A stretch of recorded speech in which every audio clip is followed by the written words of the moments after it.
So what's up mga ka-agri? Samahan nyo kami ngayon at tayo pupunta sa aming free range farm. Mga kawan, yung kasama natin sa farm, pakain kami ng balonggay ngayon. Dito tayo ngayon sa range ng mga free range chicken natin. Papay-snacks tayo ng malunggay, moringa. Ngayon, alam naman natin very dry yung panahon ngayon, so kailangan bigyan natin sila ng alternative feeds like this one, malunggay or moringa. So rich in folic acid to, maganda sa nila. So dito ma-hydrate yung nila, lawas or yung katawan nila, lawas sa ilonggo. Kain natin, kailangan hindi natin sila gugulatin. I-drop lang natin dito. So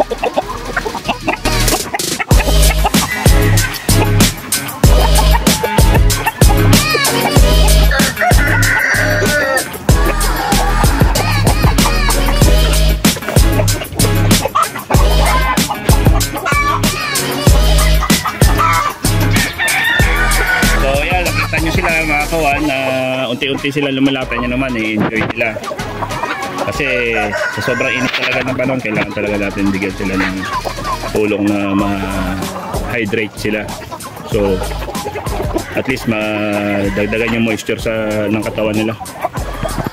So guys, ganito yon. So sa afternoon, nagbibigay kami ng supplement sa kanilang inumin. Binibigay namin supplement is Bitmin Pro.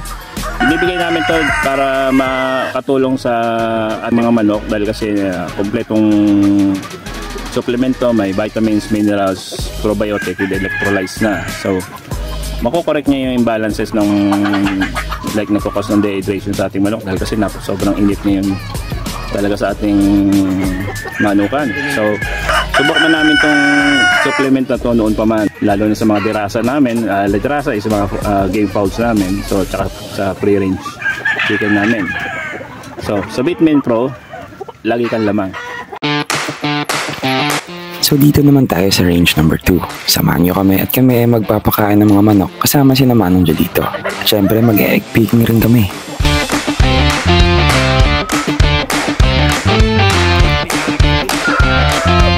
Ginagawang egg picking habang kumakain ng mga manok sa labas upang hindi sila ma-stress o mabulabog habang ginagawa ito. Kadalasang ginagawa ito mga bandang hapon kung saan tapos silang mangitlog at hindi na mainit sa labas. After makolekt ng mga itlog ay ilalagay ito sa egg tray upang isa-isang ma-inspect at malinisan para malagay na sa mga container at ma-distribute na sa mga supermarkets.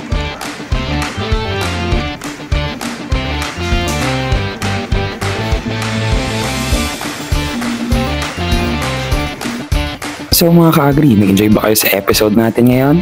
O nabibitin ba kayo? Huwag kayong mag-alala, marami pa tayong episodes na gagawin kung saan tayo ay magkakaroon ng adventure, breed na tatalakayan dito lang sa farm ni Gabby.